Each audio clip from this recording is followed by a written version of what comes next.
Assalamu alaikum. In this video, we talk about the steps that we normally follow when conducting error analysis after we collect the data from the sample of the study. Okay, we start with the second step,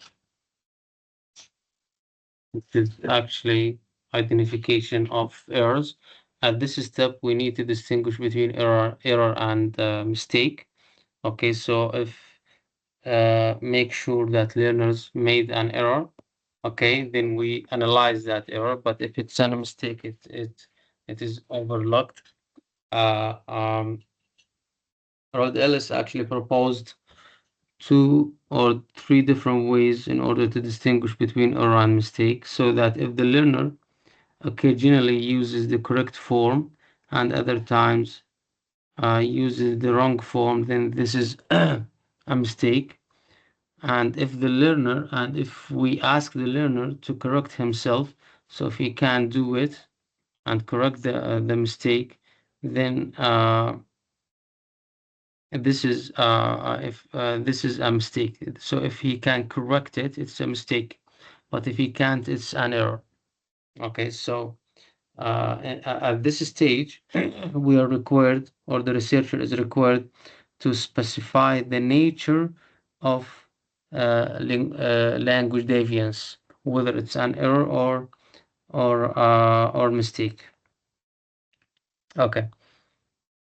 The next stage is description of errors. So description of errors requires the researcher to categorize errors into 4 main types. The first type is addition error. The second is omission. Third is substitution error.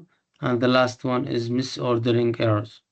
So whenever we talk about addition error, it simply means a presence of unnecessary item.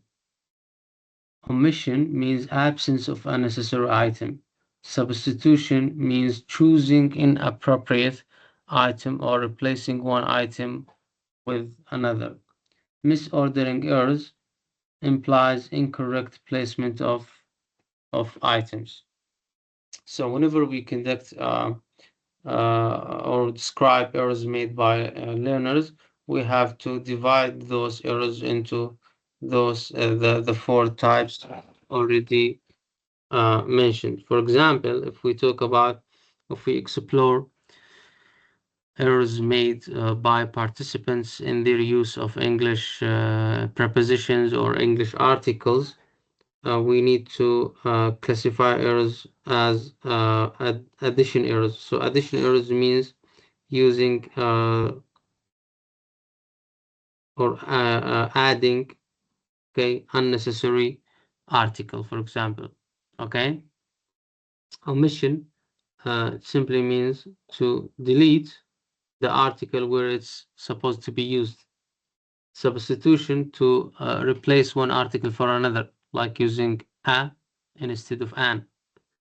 Okay, misordering, it's related to the order of article in a sentence, like placing the article, the indefinite or definite article, after the noun rather than prior to the noun. Okay, so this is actually what we mean by description of errors. Okay, so firstly we need to collect the data from the respondents. Following that, we need to identify errors, meaning that to distinguish between what is an error and what is not an error. Okay, so a mistake is not treated as an error. And the third type to describe the errors is to divide them into 4 different categories. Okay, so this is everything for this video, and we complete our discussion in the next video. يعطيكم العافية.